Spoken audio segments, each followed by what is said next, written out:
Il y a des enseignements qui sont plus difficiles que d'autres à partager, et c'en est un ce matin. Le livre des Actes contient, vous savez, plusieurs discours. Et la plupart ont été prononcés à des Juifs non convertis. On n'a qu'à penser à Pierre dans Acte 2 avec la Pentecôte, à Étienne, à des pharisiens et des Juifs qui étaient là, qui l'ont lapidé finalement. Mais celui qu'on va regarder aujourd'hui, le discours, un discours bien spécial, c'est un discours qui s'adresse à des anciens, à des conducteurs d'une église locale, celle d'Éphèse. Mais on ne doit pas penser que ça ne nous concerne pas si on n'est pas ancien. C'est pour nous tous. Comme d'autres discours d'adieu qu'on trouve dans les Écritures, on n'a qu'à penser par exemple à la fin de la Genèse, avec Joseph à ses frères, Jacob à ses fils. On n'a qu'à penser à Josué qui s'adresse au peuple, puis qui lui parle pas mal dans le caisson, comme on dit. Hein, vous avez un choix à faire. Choisissez qui vous voulez servir. Moi, à ma maison, nous servirons l'Éternel. Il termine comme ça à peu près. Et on a aussi à penser, au discours d'adieu de Jésus, dans Jean 13 à 17, qui est probablement le discours d'adieu le plus connu dans toute l'Écriture. Mais le discours auquel on va réfléchir aujourd'hui, comme d'ailleurs les autres discours d'adieu, il ne se contente pas que de regarder vers le passé. Hein, rappelons-nous le bon vieux temps. Mais c'est plutôt de chercher à préparer les auditeurs et ceux qui écoutent pour l'avenir. Et dans Acte 20, justement, l'apôtre Paul met un accent particulier sur l'exemple qu'il a été, sur la nature du ministère pastoral et l'importance de l'Église pour nous et pour le Seigneur Jésus. C'est un au revoir qu'il va dire, qu'il va donner, qui est émouvant, et il est à saveur de l'Évangile. C'est toujours dans le contexte de l'Évangile, comme on veut le faire dans notre série sur les actes. Donc, Paul, dans son discours dans Acte 20, va prononcer, je dirais, à la fois une combinaison d'exemples à suivre, mais aussi une exhortation solennelle, utile, autant pour des responsables d'Église que pour tous les croyants de tous les âges. Je vais quitter mon poste de pasteur dans un mois et je n'ose pas ce matin me comparer à l'apôtre Paul. Soyez rassurés.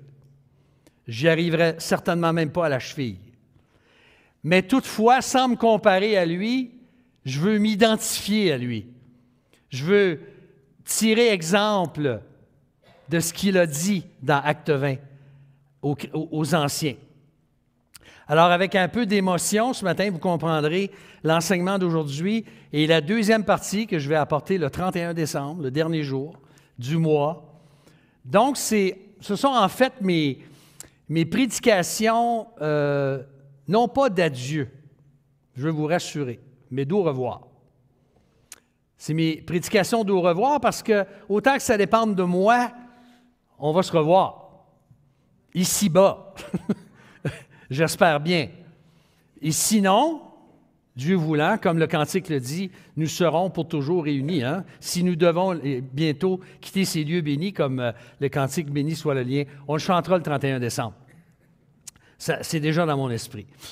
Mais je veux simplement ce matin, en fin de compte, m'identifier à l'apôtre Paul sans me comparer à lui. Et je veux parler aux anciens et je veux vous parler à vous tous d'une façon un peu plus solennelle, peut-être que d'habitude. Pour nous situer dans le contexte, le troisième voyage missionnaire de Paul arrive à sa fin. Et à la fin du chapitre 20, nous avons des indications géographiques de la suite de son voyage qui font suite aux événements qu'on a vus la semaine dernière avec notre frère Jean-Élie au chapitre 19, des événements de fanatisme, hein, Grande et l'Artémis, Diane des Éphésiens, on a vu ça la semaine dernière avec le fanatisme. Paul, ici, au début du chapitre 20 et à la fin du chapitre 19, on nous parle de ses collaborateurs, dont Luc, qui est l'auteur du livre. Ils sont à Troas et ils sont réunis avec l'Église. Ça, c'est au début du chapitre 20. Et c'est lors de cette rencontre prolongée, imaginez-vous, qu'un jeune homme du nom d'Eutyche, dont le nom signifie littéralement « fortuné ». C'est cocasse un peu, hein? Il tombe en bas de la fenêtre du 3e étage parce qu'il s'était endormi profondément. Pendant que Paul, et j'aime cette phrase, pendant que Paul prolongeait l'entretien. Le verset favori de tous les prédicateurs qui parlent trop longtemps. Des gens qui dorment ou qui tombent endormis pendant des prédications, dans ce siècle occupé, ne constituent pas une nouveauté. Vous pensez qu'on ne vous voit pas en avant quand vous dormez, hein? Je veux vous dire, je pourrais vous nommer, mais je ne le ferai pas. Je vais me faire crucifier avant de partir si je fais ça. Mais il y a des gens, c'est comme un automatisme, hein? Rendu au premier point et demi, deuxième point, clouche, les yeux fermes. Et je me sens un peu comme Mesmer. Je ne sais pas si vous connaissez Mesmer, l'hypnotiste de spectacle. Vous entendez ma voix, vous vous concentrez et vous dormez. Et puis là, à un moment donné, vous vous réveillez. Habituellement vers la fin. Alors, il y a quelque chose que je trouve très cocasse en plus dans le texte, c'est que Luc ajoute que même s'il fut entraîné, c'est comme ça que c'est traduit dans la colombe, entraîné par le sommeil. Je crois qu'il y a des gens qui se sont bien exercés, justement, à dormir pendant des enseignements. C'est une habitude qui... Et je sais, il y en a, on n'a même pas besoin de leur demander, aussitôt qu'ils s'assoient. Je me souviens d'un frère, on jasait avec lui dans le salon chez lui. Aussitôt qu'on se mettait à parler, il était là, puis tout de suite, là, tu sais, c'était cocasse. Bon, c'est des phénomènes qui arrivent et j'ai appris à ne pas prendre ça personnellement. Alors, il nous est dit que, bon, ces gens-là, Eutyche est tombé, il est entraîné par le sommeil, il est mort, hein, parce qu'il est tombé du 3e étage. Et comme les prophètes Élie et Élisée l'avaient fait dans l'Ancien Testament, Paul se penche sur lui et dit dans le texte, il le ressuscite. Imaginez.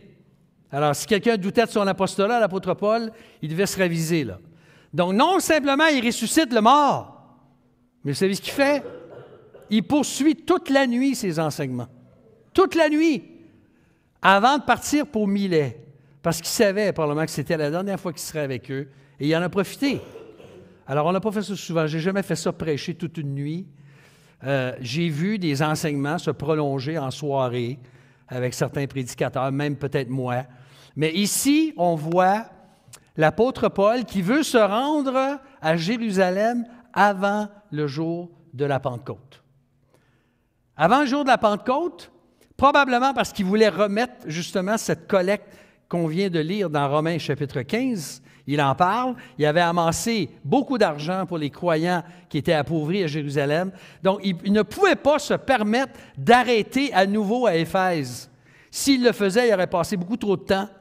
Alors, c'est pour ça qu'il fait venir les anciens, et je pense qu'on va nous montrer la carte. C'est bien ça? On est au sud d'Éphèse. C'est marqué Milétus sur la carte, mais c'est Milet, en fin de compte. Milétus, c'est probablement le nom latin. Alors, il fait venir les anciens d'Éphèse et il veut leur parler. Il veut leur apporter des paroles de Dieu. Et c'est le seul exemple dans les Actes d'un tel discours, aussi, je dirais, pastoral et intime que celui-là. Il leur rappelle l'exemple qu'il leur a laissé et puis il les avertit. Alors, on va regarder ça ensemble, si vous voulez bien. D'abord, l'apôtre Paul est un exemple par excellence d'une vie consacrée à l'Évangile. On va lire les versets 17 à 27 dans Acte 20. Cependant, de Milet, Paul envoya chercher à Éphèse les anciens de l'Église. Et lorsqu'ils furent arrivés auprès de lui, il leur dit, « Vous savez comment je me suis tout le temps conduit avec vous, depuis le premier jour où j'ai mis les pieds en Asie.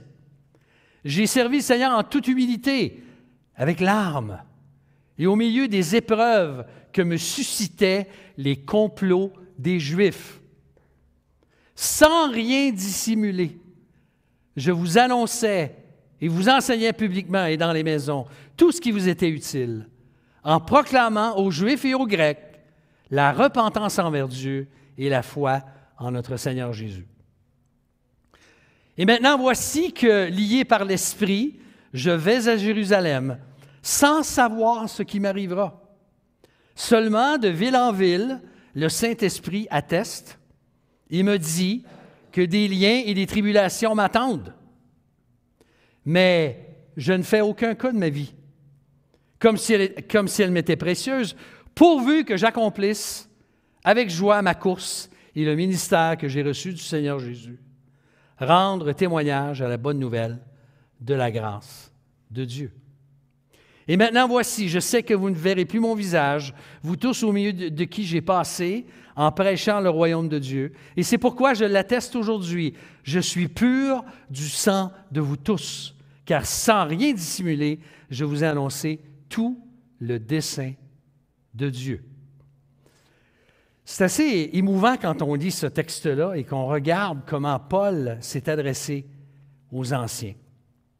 Et je dirais que l'exemple que Paul donne en regardant vers le passé, justement dans ce texte, il se décline d'au moins 6 manières. Et on va les parcourir très rapidement ensemble. D'abord, Paul commence en disant qu'il a servi le Seigneur et les autres, au verset 18. Il dit, « Vous savez comment je me suis tout le temps conduit avec vous depuis le premier jour où j'ai mis les pieds en Asie. » La conduite de Paul avait été une inspiration pendant son séjour de 3 ans à Éphèse. Paul avait passé 3 ans à Éphèse, selon Acte 19. Les jeunes croyants l'avaient vu vivre. Il ne s'est pas caché. Vous savez qu'il y a des pasteurs aujourd'hui, certains pasteurs, et ce n'était pas mon cas, puis ce n'est certainement pas le cas de notre nouveau pasteur, mais il y a des pasteurs qui sont beaucoup plus à l'aise de se cacher dans leur bureau que de passer du temps avec les gens. Ce n'était pas le cas de Paul. Il y avait un contact. Loin d'être paresseux, il était consacré avec eux au service de l'Évangile, de l'Église. Et je dois vous dire que si j'ai pu servir mon maître pendant 45 ans dans notre Église, c'est sous l'inspiration et l'exemple d'hommes comme Paul. Mais pas simplement Paul, mais plus près de nous, des hommes comme Jacques Alexanian, Tom Carson, M. Phillips et bien d'autres, des hommes et des femmes, même qu'on ne connaît pas, dont on ne connaît pas les noms, qui sont presque anonymes, mais des hommes et des femmes qui ont servi le Seigneur là où ils étaient, avec les dons et les talents que Dieu leur a donnés, et ils étaient dans l'action. C'était réel, leur vie chrétienne, et ça a été une inspiration. Donc, c'est ce que Paul avait fait. Ensuite, il dit qu'il a servi le Seigneur au verset 19 avec humilité et passion. Il ajoute, je le relis, « J'ai servi le Seigneur en toute humilité avec larmes au milieu des épreuves que me suscitaient les complots des Juifs. Comme son Sauveur l'avait fait avant lui, sans orgueil, l'apôtre Paul exerçait son ministère à la fois en privé, avec des gens individuellement, mais en public aussi. Dans des moments glorieux ou dans des moments extrêmement difficiles où il y avait de l'opposition. Les complots des Juifs. Le mot complotiste, là, il n'est pas apparu avec la pandémie. Hein. Il existait depuis très longtemps. Il y a eu des gens qui ont comploté contre l'apôtre Paul. Et il prend soin de préciser que malgré tout ça, qu'est-ce que Paul a fait? Il a servi le Seigneur avant tout. Et ça prend une maturité, il y a une proximité avec le Seigneur pour être capable de dire, même dans les moments les plus difficiles, c'est toujours le Seigneur que j'ai voulu servir. C'est ce qui nous encourage à faire d'ailleurs dans Colossiens chapitre 3, hein, versets 23 et 24. Tout ce que vous faites, faites-le de toute votre âme, comme pour qui? Comme pour le Seigneur, pas pour votre femme, votre mari, vos enfants, le pasteur ou quelqu'un d'autre, ou votre patron d'abord. Vous le faites d'abord pour le Seigneur. Et non pour des hommes, sachant que vous recevrez du Seigneur l'héritage en récompense. Et là, il répète, servez qui? Christ le Seigneur. C'est comme si on a tendance à l'oublier, ou on perd de vue cette idée-là. Et Paul reconnaissait qu'il avait pleuré souvent. Ça l'avait humilié, son ministère. Le ministère a le don de nous garder humbles. Savez-vous ça? Je peux vous le dire comme pasteur.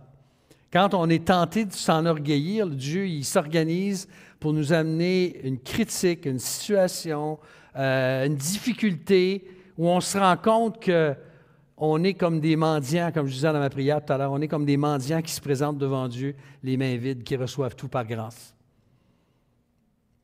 Tout ce qu'on est, c'est parce que ça nous a été donné. On ne doit jamais tomber dans l'attitude que nous méritons quelque chose. Les ouvriers, les pasteurs sont sujets à des critiques, parfois justes, parfois injustes, ou même des procès d'intention qui peuvent nous décourager, qui peuvent vraiment nous atteindre et nous priver de sommeil et vraiment nous déranger. Mais il y a une chose que Dieu fait par tout cela, il nous garde humbles et sensibles. Je dirais que c'est ce que Paul avait compris. Des larmes, il en avait versé pour les gens. Et on en a versé des larmes. J'en ai versé des larmes dans toutes sortes de situations, des situations de tristesse, mais des situations aussi où on a exhorté des gens et ils ont fait exactement le contraire de ce qu'on leur a demandé de faire. On croyait que la parole de Dieu nous disait, et ils ont fait le contraire. Et là, ils pleurent. Et puis, ça nous fait pleurer aussi. Alors, Paul a été, justement, il a servi le Seigneur avec humilité et passion. Il a enseigné l'Évangile dans tout ce qui était utile aussi, au verset 20 et 21.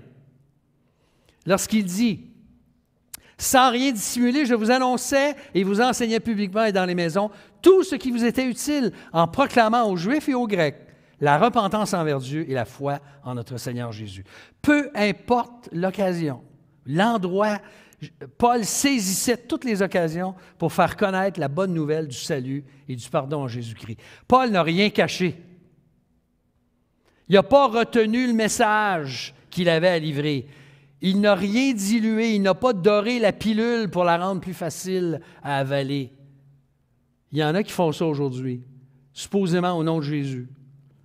Dans une époque où de nombreuses églises, et je ne suis pas là pour tirer sur les églises ce matin, bien au contraire, mais ça m'attriste de voir qu'il y a trop d'églises maintenant aujourd'hui, sous le prétexte de vouloir être pertinents, veulent attirer les incroyants, c'est bien, mais ils cherchent à éviter des sujets délicats.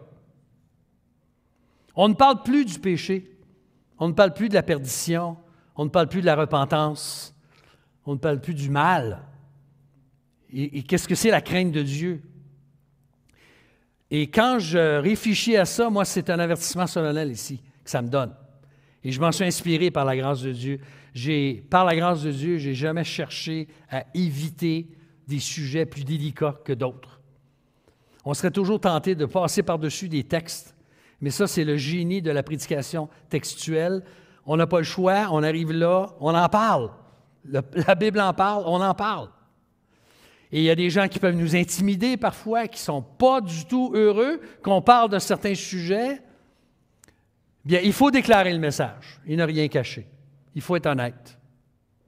Et vous avez remarqué, il a proclamé aux Juifs et aux Grecs quoi? La repentance et la foi. Les deux éléments essentiels de l'Évangile. Je dirais même les deux seules réponses essentielles, valables au message de la mort de Jésus-Christ pour nos péchés. La mort de Christ ne nous appelle pas à dire « Dieu est amour, puis je peux faire tout ce que je veux », c'est le contraire. C'est la repentance et la foi. La repentance, on vous a souvent expliqué ça, en fait, c'est de se détourner de nos comportements coupables devant Dieu pour nous tourner vers lui. Ça, c'est la foi. On se tourne vers le Seigneur et on abandonne nos fautes. Et c'est ce que Paul avait comme message. Il le fait. Il le fait et il n'a rien caché. Ensuite, il s'est laissé conduire par l'Esprit au verset 22-23. Et maintenant, voici que lié par l'Esprit, je vais à Jérusalem sans savoir ce qui m'arrivera. Seulement de ville en ville, le Saint-Esprit atteste et me dit que des liens et des tribulations m'attendent. C'est vraiment frappant ce texte-là parce que Paul maintenant se tourne, là il a parlé du passé, mais là il se tourne un peu vers l'avenir, dans la suite de son discours. Et bien qu'il ne connaissait pas les détails exacts de ce qui l'attendait, il savait qu'il y avait des souffrances qui l'attendaient en se rendant à Jérusalem. Vous savez, je réfléchissais à ça et je me suis dit, Paul n'a pas fait comme nous, on serait tenté de faire parfois. J'ai entendu ça souvent. Seigneur, c'est assez, là. J'ai suffisamment souffert, là. Pourquoi tu ne donnerais pas ce cadeau-là à quelqu'un d'autre? Hein? Give me a break. Ça, c'est l'expression qu'on entend. Donne-moi une pause, Seigneur. J'ai suffisamment souffert pour ton nom. Pendant ces 3 voyages missionnaires, Paul aurait pu dire ça. Eh bien non, ce n'est pas ce qu'il fait. Il dit que lié par l'Esprit, c'est-à-dire qu'il était conduit par l'Esprit, il se sentait vraiment dirigé. C'est une expression rare, je me souviens bien, c'est le seul endroit qu'on le trouve dans le Nouveau Testament. Il était prêt à faire le voyage dans lequel il y aurait des liens et des tribulations. Et vous voyez l'image, lié, il y aurait des liens. C'est fort, hein? Il était lié par l'Esprit de Dieu, mais il savait que des liens, donc des tribulations, la prison probablement l'attendaient. Mais pourtant, il n'a pas résisté à la direction de l'Esprit. Et la 5e raison nous dit pourquoi, en fait. C'est parce qu'il a renoncé à lui-même pour annoncer l'Évangile. Verset 24. « Je ne fais aucun cas de ma vie comme si elle m'était précieuse, pourvu que j'accomplisse avec joie ma course et le ministère que j'ai reçu du Seigneur Jésus, rendent témoignage à la bonne nouvelle de la grâce de Dieu. » Sa vie ne comptait très peu que pour lui-même, là. Sa vie comptait très peu. Pourquoi? Pas parce qu'il était masochiste, pas parce qu'il souffrait de santé mentale, de problèmes de santé mentale. C'est par amour pour l'Évangile, par l'amour pour son Sauveur. Il était disposé à renoncer à tout pour accomplir, non pas de reculons, mais avec joie le ministère d'annoncer l'Évangile. S'il y a eu un homme dans l'histoire de l'Église qui a mis en pratique les paroles de Jésus suivantes, c'est bien l'apôtre Paul. Lorsque Jésus a dit, il dit à tous, si quelqu'un veut venir après moi, quoi? Qu'il renonce à lui-même, qu'il se charge de sa croix et qu'il me suive. Quiconque, en effet, voudra sauver sa vie, la perdra. Tu veux perdre ta vie éternelle?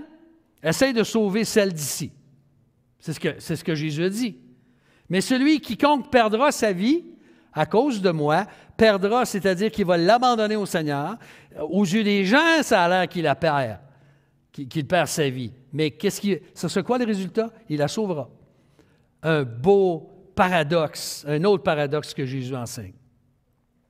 L'apôtre Paul voyait sa vie comme une course qu'il avait à compléter. Il savait qu'elle était parsemée d'embûches, qu'il y aurait des difficultés, mais il était prêt à le faire.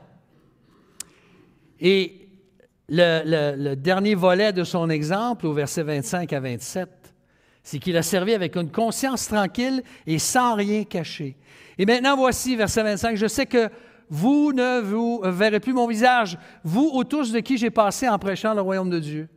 C'est pourquoi je l'atteste aujourd'hui. » Il répète, « Je suis pur du sang de vous tous, car sans rien dissimuler, je vais vous annoncer tout le dessein de Dieu. »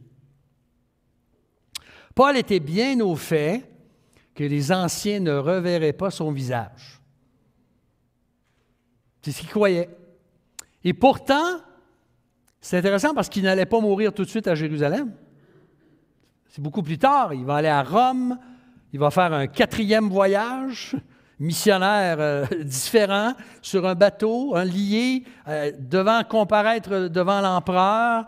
Et on pense qu'il a été libéré par la suite. Mais il voulait se rendre à Rome pour quelle raison? Pour faire rayonner l'Évangile. C'est pour ça qu'il en a appelé à César. Vous allez voir ça au mois de janvier avec Jean-Élie et d'autres frères dans la suite des comparutions de Paul.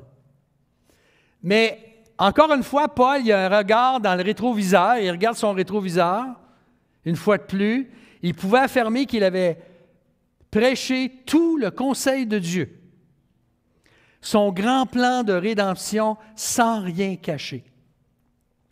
Alors, c'est inspiré par l'apôtre Paul que je dois vous dire, et d'autres prédicateurs, que pendant 40 ans, j'ai cherché dans mes prédications à enseigner la vérité dans tous les textes bibliques. Dans les nombreuses séries, parfois trop longues, je le reconnais aujourd'hui, c'est à recommencer. Je ne prêcherai pas 105 prédications dans l'Évangile de Jean, comme j'ai fait lorsque je suis devenu pasteur à l'Église ici, de 1983 à 88. La farce était tellement évidente. Hein? Comment tu fais pour connaître un chrétien de l'Église baptiste Monte-Clair? Quand il ouvre sa Bible, elle ouvre automatiquement dans l'Évangile de Jean. C'était la blague qu'on racontait. Parce qu'on a passé beaucoup de temps dans Jean. Mais comme l'apôtre Paul, j'ai refusé. J'ai été conduit, je crois, par le Seigneur en refusant, comme certains prédicateurs, en évitant, j'ai refusé d'éviter des sujets plus dérangeants ou sensibles, comme on a vu tantôt. En ne parlant que des belles idées que les gens veulent entendre et qui les flattent dans le bon sens du poil. La parole de Dieu, parfois, elle est abrasive. Vous êtes d'accord avec ça? Elle vient nous déranger. Elle ne vient pas nous frotter dans le sens du poil, dans le sens contraire. Et ça vient nous déranger, mais c'est le but, entre autres, un des buts de l'Écriture, c'est de nous redresser, c'est de nous corriger. Et lorsqu'on corrige avec la parole de Dieu, c'est jamais dans un but de faire mal, mais c'est de nous amener à être plus conformes à la parole de Dieu et à la volonté de Dieu. Donc, la conscience de Paul était tranquille. Elle était tranquille, sa conscience. Et l'idée ici est probablement, on pense, qu'elle est tirée du ministère du prophète Ézéchiel. Ézéchiel, une des choses que Dieu l'avait appelé à devenir, à être, vous vous rappelez, c'est une sentinelle. Une sentinelle, hein, la sentinelle, c'est celui qui avertit les gens si l'ennemi approche, il est là, il va avertir qu'il y a un danger qui approche et que les gens doivent réagir tout de suite. Donc, il avait été appelé, Ézéchiel, à être une sentinelle fidèle qui sonnait l'alarme lorsque le danger approchait. Et si le sentinelle avait exercé son mandat, eh bien, la sentinelle n'était pas responsable de la mort ou de la négligence de ceux et celles qui avaient ignoré le signal d'alarme, le cri avec le corps. Et c'est intéressant quand on pense à ça. Paul, il dit, « Je suis libre du sang de vous tous. Hein? Je suis pur du sang de vous tous. » Lui, qui avant sa conversion, pensez à ça un instant, il a persécuté les chrétiens. Il a probablement fait couler du sang. Il persécutait l'Église. Il savait que depuis sa rencontre avec Jésus-Christ sur le chemin de Damas, il était maintenant purifié, mais aussi pur du sang de tous, parce qu'il leur avait annoncé l'Évangile. C'est frappant de voir ça chez l'apôtre Paul. Ceci étant dit, on arrive à la deuxième partie du texte qui va être beaucoup plus courte. L'apôtre Paul exhorte les anciens. Alors, j'ai mentionné à mes frères les anciens, jeudi soir, là, de réunion de conseil, que je voulais les voir à l'église dimanche, parce que j'avais à leur parler. Et c'est ce que Paul fait ici. Il dit, « Prenez donc garde à vous-même, il s'adresse aux anciens, et à tout le troupeau au sein duquel le Saint-Esprit vous a été appelé évêque pour faire paître l'Église de Dieu qui s'est acquise par son propre sang. Je sais que parmi vous, après mon départ, s'introduiront des loups redoutables qui n'épargneront pas le troupeau et que du milieu de vous se lèveront des hommes qui prononceront des paroles perverses pour entraîner les disciples après eux. Veillez donc, en vous souvenant que pendant 3 ans, je n'ai cessé nuit et jour d'avertir avec larmes chacun de vous. » Si, dans la première partie de son discours, Paul avait surtout fait allusion au passé, là, il poursuit son regard vers l'avenir. Et vous remarquez, c'est la 2e ou la 3e fois, et maintenant, on le voit au verset 22, « Et maintenant, voici que lié par l'Esprit. » On voit au verset 25, « Et maintenant, voici, je sais que vous ne verrez plus mon visage. » Et puis, il va le dire au verset 32, ça, on va le voir le 31 décembre. « Et maintenant, je vous confie à Dieu. » Il annonce son départ pour Jérusalem. Et maintenant, il avertit les anciens des dangers qui guettent l'Église. Bien qu'il s'adresse aux anciens, là, je veux qu'on prenne pour chacun de nous ce qu'il dit ici. Prenez garde. Prenez garde. Et on peut dire que son avertissement comporte 2 volets. D'abord, veillez sur vous-même. Alors, mes frères, les anciens, dans l'Église, veillez sur vous-même. C'est ce que l'apôtre Paul veut nous dire par ce texte aujourd'hui. Donc ça veut dire que nous tous, on doit contribuer au bien-être des anciens. On a un rôle de collaboration avec eux, de les encourager. Avant de les critiquer, réfléchis. Et ça ne veut pas dire qu'ils sont toujours parfaits, loin de là. Mais avant de tirer sur le messager, réfléchis. Ils doivent veiller sur eux-mêmes. Et évidemment, lorsqu'il dit « prenez donc garde à vous-même » ou « veillez sur vous-même », il s'agissait avant tout de veiller sur leur sainteté, leur sainteté personnelle, leur conduite, leur vie en général. C'est une façon différente de dire, en fait, attention aux compromis dans vos vies. C'est ce que Paul dit aux anciens. Il y a un pasteur du 19e siècle qui a écrit que le plus grand besoin dans la vie des autres, c'est ma sainteté personnelle. Et ça m'a frappé de lire ça, qui leur sert d'exemple et d'inspiration. Sans sainteté, je vous rappelle que sans sainteté, sans crainte de Dieu, sans amour pour Dieu, les dons, les talents, l'intelligence même supérieure sont absolument inutiles dans la vie d'un serviteur de Dieu. Ça ne produira pas de fruits.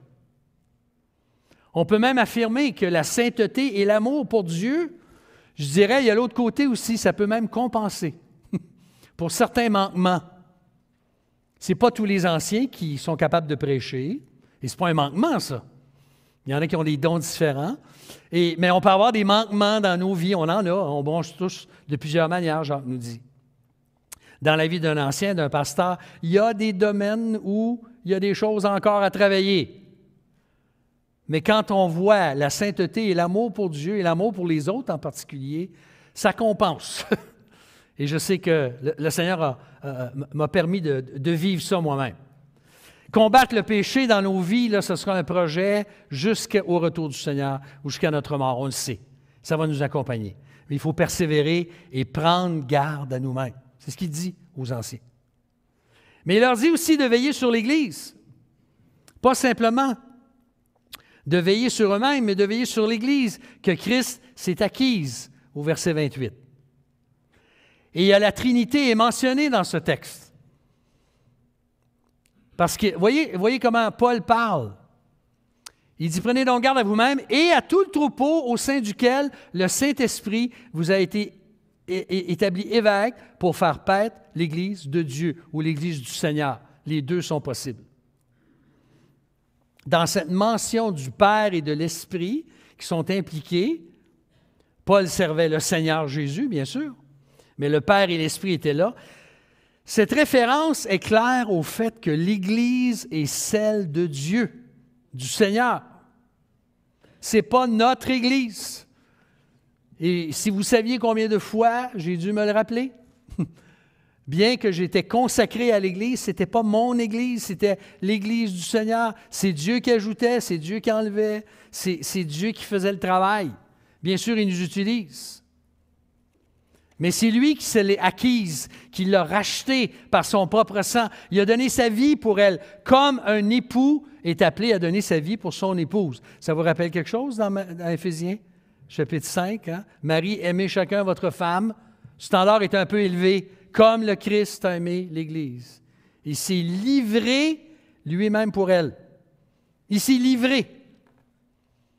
Donc, puisque l'Église est le troupeau de son pâturage, sa bergerie, notre Dieu est le modèle de berger par excellence. On le voit dans l'Ancien Testament, mais on voit Jésus dans le Nouveau, Jean 10, le bon berger et l'exemple de Paul et bien d'autres.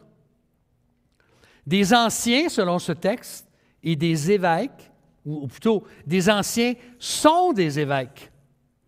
Maintenant, le mot évêque, on ne l'utilise pas beaucoup parce que nous sommes plusieurs d'entre nous avec un arrière-plan catholique où des évêques sont des responsables de paroisse.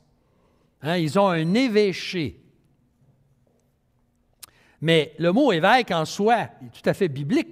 Il veut dire surveillant. Il veille. Il veille sur le troupeau. Il s'assure de la santé spirituelle de l'Église. Donc, il la surveille, la font paître, la nourrissent. Donc, c'est un des textes les plus clairs dans le Nouveau Testament sur les trois termes interchangeables ou synonymes. Anciens, qui font appel à leur maturité, leur expérience, leur exemple, évêque ou surveillant et pasteur. Hein, pour faire paître l'Église de Dieu, ça veut dire pour pasteuriser l'Église. Ça ne se dit pas, là, mais ce serait ça. Ce serait ça. Et Paul est assez honnête. Il leur dit en plus, il est assez honnête pour leur dire que non simplement des faux docteurs ou des loups redoutables qui sont de l'extérieur peuvent nuire, ils peuvent nuire au troupeau, mais que le même genre d'individus peuvent se lever au sein même de l'Église.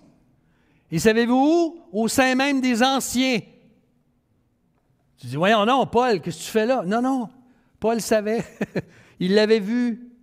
Remarquez les expressions qu'il utilise, il y en a deux. Parmi vous, verset 29, et au milieu de vous.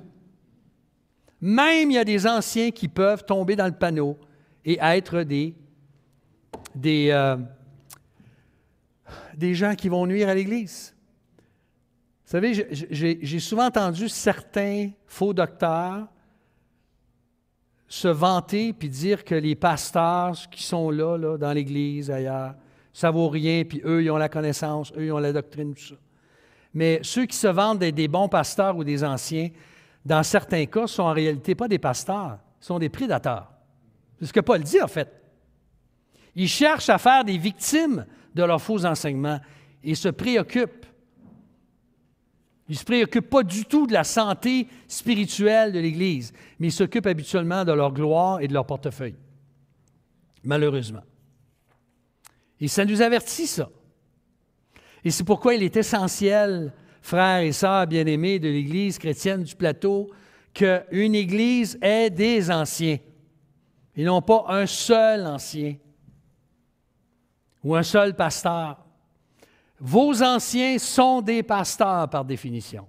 Ils ne le font pas à temps plein, mais ils ont des cœurs de pasteurs à temps plein.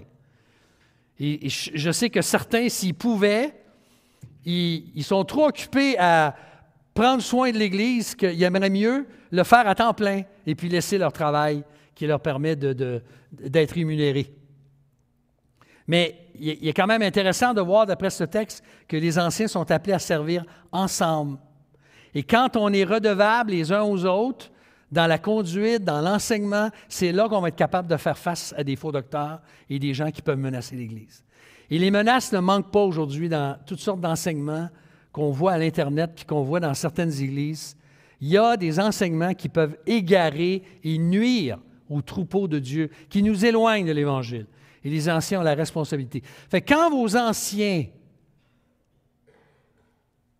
montreront des dents un peu plus, là, ne vous étonnez pas de ça. Je me souviens, il y a un frère qui avait dit que par rapport à la divinité de Jésus-Christ, quand on voit des sectes, il dit, il ne faut pas être dogmatique, il faut être bulldogmatique. J'aimais ça, moi. Des fois, il faut être bulldogmatique. On ne badine pas avec les fausses doctrines. On ne badine pas. Ce n'est pas une blague. Et d'ailleurs, malheureusement, lorsque plus tard Paul va écrire ses 2 lettres à Timothée, cette menace s'est tristement réalisée. Ce qu'il dit ici, là. Des loups, des faux docteurs s'étaient introduits dans les églises locales. Donc, Paul termine cette section en leur disant à nouveau de veiller, en se souvenant que du modèle incessant d'avertissement dans les larmes qu'il leur avait laissées. Hein, c'est ce qu'il dit. Veillez donc en vous souvenant que pendant 3 ans, je n'ai cessé nuit et jour d'avertir avec larmes chacun de vous. Maintenant, ce n'est pas la fin du discours. On va la garder pour le 31 décembre. La suite. En conclusion, j'aimerais vous dire, bien-aimés frères et sœurs de l'Église chrétienne du plateau, anciens comme brebis, on est toutes des brebis, tous des brebis, cherchons à imiter l'apôtre Paul. Dans son exemple, dans la mise en pratique de ses avertissements solennels. Et il y a 2 questions avec lesquelles j'aimerais vous laisser aujourd'hui, qui, je crois, sont soulevées par ce texte, par son discours d'adieu. À quel point nous prenons au sérieux l'exemple que nous donnons aux autres? Ce n'est pas mineur l'exemple qu'on donne. On ne vit pas pour plaire aux autres, mais l'exemple que nous donnons a un impact. Et on le voit dans le texte ici. Et on voit par la vie de l'apôtre Paul.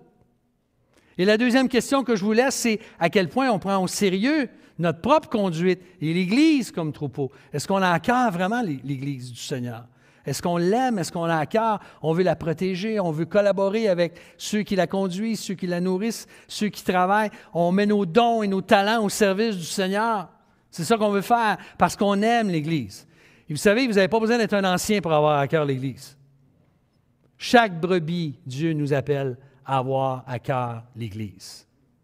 Et peut-être qu'on a besoin de s'examiner devant Dieu. Est-ce que j'ai vraiment à cœur l'Église de Jésus-Christ? Ou si l'Église n'est qu'un moyen que Dieu me donne pour consommer puis recevoir des choses? Non, donnons. Ça, je prends déjà de l'avance. Paul va citer la parole de Jésus qu'on n'a pas dans les Évangiles. Il y a plus de bonheur à donner qu'à recevoir.